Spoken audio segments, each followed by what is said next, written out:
जों सान्थिनि गेजेरजों जों मोनसे सुक्ति खालामदोंमोन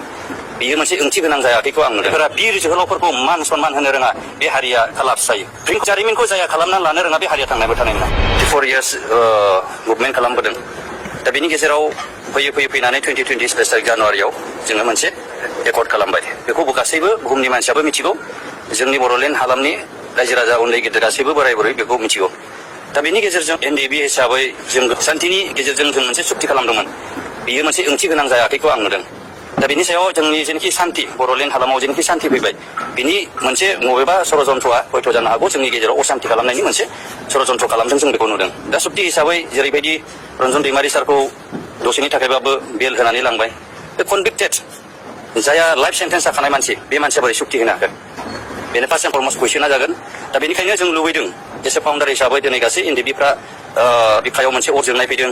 आरो रायजो राजाबो गोसोआव मोनसे गाबखांनाय फैदों दिनै सान्थि परिबेसनि गेजेरबायदि जोंनि जेनाखि बर'नि जांख्रिथायनि जायहा गिबि गायसननाय बिथांखौ दिनै बेबायदि जोबथेसालिसिम बा आरो बेबायदि दोनबाय थानायखौ रायजो राजाफ्रा मोजां मोनाखै दा जोङो आंबो सासे एनडिएफबिनि सासे प्रेसिडेन्ट जायनि फलाव जोंनि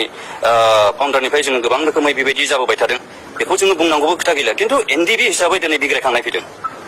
बेखौ रावबो नुनाय नङा जों नुदों आरो जोंनि दैदेनगिरिफ्रा नुदों दा बेनिखायनो जोङो बेखौ बख'नायाव जोङो जेरैबायदि सरकारखौ जोङो नारसिननांगौ बा आंबो सासे सरकारनि मानसि जोङो सहायखौ जोङो खालामगोन आरो दिनै जोङो एनडिएफबिआ रियेलाइज खालामनानै जों मोनसे खौसेथिनि मोनसे प्लेटफर्माव जोङो दिनै गसंनानै जोङो मोनसे थानो हानायनि मोनसे सिमां आरो मिजिंखौ जोङो नुहुरदों खारन जेसेबांसिम जोंनि जेनाखि जेलाव थानाय कनभिक्टेड जानाय हाइनास क्राइमाव थानाय बिथांमोना हौवागौमानि जोंनि खर' मेलेमाव आरो जोंनि जिउआव हारा मेलेमाव जों सान्थि मोननाय सुक्ति जाय सुक्तिखौ जोङो बुङोब्ला जोङो बेखेवनानै नायोब्ला दफाफोरखौ नुगोन बेयाव हाइनास नन हाइनासआ अलरेडि बेहाय दंखायो हिसाबै आरो बेहा अलरेडि कनभिक्टेड जाखानाय हिसाबै दा बेयो कर्ट प्रसेसआव थांबाय थादों जों बेखौ नुदों थ' जिखियानो आंबो सासे गभर्नमेन्ट मानसि जों नाजागोन आरो नाजानायनि प्रसेसआव 34 years जों दिनै मुलुगाव हिस्ट्रियावबो सोरबा एफाबांबो मुभमेन्टबो खालामाखै खिन्थु बर'आ जे एफाबां जोङो सेक्रिफाइस खालामनानै एफाबां गोहो लानानै एफाबां जोङो स्ट्रेंथ लानानै मुभमेन्ट खालामबाय बे बाख्नायजाथाव आरो बे बिराद लेन्डमार्क हिस्ट्रि बेयो आरो बे हिस्ट्रिखौ जों खोमानो गोसो गैया दा बिथांनि सायावहाय गोबां मानसिया बुंदों बे गावबागाव बिबेक बेखौ एसे जोङो खम खालामलायलायनांगोन आरो जोङो नारसिनानैसो जों जेरैखिया जोङो मोनसे नारसिननायनि जों प्रसेसखौ जोङो लागोन आरो लाबाय दा बेनिखायनो जोंनि बयनिबो सहायनांगौ दा जोङो बेवहाय माने बे एनडिएफबि बा बे सोरबा बिदि सानलायनाय गैया एसे हल हिसाबै जोङो मोनसे सुक्तिखौ फैबाय सुक्ति लाबोबाय गोजोन थासारि जोंनाव फैबाय दा बे हिसाबै एसे जाथि हिसाबै जेनेबा हमनानै ला एग्जाम्पल हिसाबै बिथाङा जोंनिफ्राय जुदि माबा जायोब्ला गोथाव खोथा जोंहानो लस जोंनि हारिहानो लस सासे हिर' जोंनि हारियाव उजिदों जों बेखौ प्रिजार्भ खालामनो लानो रोंनांगोन दोस हु डाजन्ट वर्शिप दा हिर'स जायफोरा हारिफोरखौ हारिनि जायफोरा बिर जोहोलावफोरखौ मान सनमान होनो रोङा बे हारिया खालाबस जायो फ्रिडम फाइटारफोरखौ लिरनानै दिनै खुलुमनानै बिथांमोनखौ बिथा खालामनानै जाथिखौ गोजौआव लांनायनि मोनसे सिमां बयहाबो समाजा हारिहा दङब्ला बेनिखायनो आं खावलायदों जोंनि समाजनि जेनाखि सुबुंफोर बिथांमोना जाहाथे मान सनमान बा बावनांगौखौ दरखार दं होननानै सानो मानोना जोंनि जेनाखि दानि जारिमिन only 34 years आं बुङो आफ्टार 50 years बियो सना जोंनि जारिमिन जागोन आरो बे जारिमिनानो जोंनि हारि थांनानै थानायनि आरो जों हारिखौ बे जारिमिनासो लाखिबाय थागोन बेयाव रावबो खालामनाय नङा दिनै एनडिएफबिआ दिनै गावजों गाव बिदा फंबाय बुथारलायनानैब्लाबो गावनि हास्थायनायखौ जोङो दिहुननानै लानो नागिरदों दावहायाव जायो गोबां दावहायाव नुबाय जाथावै बुस्थुफ्राबो जायो दा बेफोरखौ लानानै जोङो दानि जेनाखि हिर'सफोरखौ जों वर्शिप खालामनो रोङाब्ला जोङो जेबो जानाय नङा जोङो नुयो जोंनि इण्डियाननि मुभमेन्टआवनो नाय नोंसोरो फ्रिडम मुभमेन्ट अफ इण्डिया गिदिर लिडारफोरखौ दिनै मानो हिस्ट्रियाव जोङो फरायनांगौ बाध्य जायो बे जारिमिनखौ जाया खालामनानै लानो रोङा बे हारिया थांनायबो थानाय नङा गतिके बे जोंनि मोनसे जारिमिन बेनिफ्राय जों गोग्गादोंसो जोंहा मोनसे प्राउड जोंहा मोनसे हिस्ट्रि जोंनाव फैगासिनो दङ बेखौ जोङो मोजाङै रायजो राजाया क्लियारलि भाबे दोनलांनो नाजानांगौ आरो रेसपेक्ट होनो नाजानांगौ आंनि बुंनो साननाया बिथांमोननि थाखाय माबा जादोंना जायाखै दा एनडिएफबिआ जोबदोंना जोबाखै कुइसना बे जागोन ना जों एसे फाउन्डार माबा हिसाबै बिथाङा दिनै जेनाखि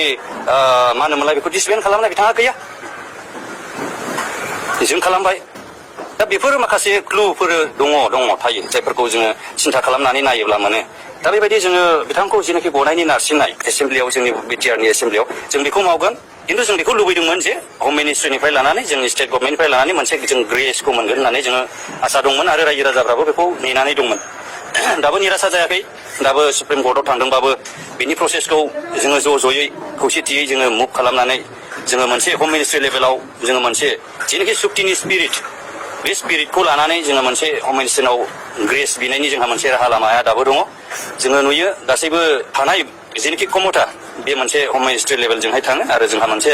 जायहा प्रेसिडेन्ट दङ बिथांखौ जों सुप्रिम कर्टआव जोङो एपिल खालामनानै बिनि थ्रुयै जोङो मोनसे राहा लामाखौबो जोङो लाबावनो हायो आरो बेखौ जों नुदों दाबो जेखियानो जाया मानो जायफोरा बिथांमोना दिनै जेलाव दङ बिथांमोना दाबो निराशा जायाखै जों मिथिगौ रिभलुसनाव बेयो मोनसे पार्ट जों बेखौ मिथिखागौ माब्लाबा आंनावबो गोग्लैनो हागौ माब्लाबा सोरनावबाबो गोग्लैनो हागौ वी आर वेलकाम डेट जों बेखौ बरायनानै लाखानाय जों गासै सुबुं खिन्थु बिनि गेजेरजों जोंनि बिखुङाव मोनसे गिदिर उद्देश्य दङ बे उद्देश्यआनो जाबाय रायजो राजानिमोन आरो जोंनि बे सक्तिनि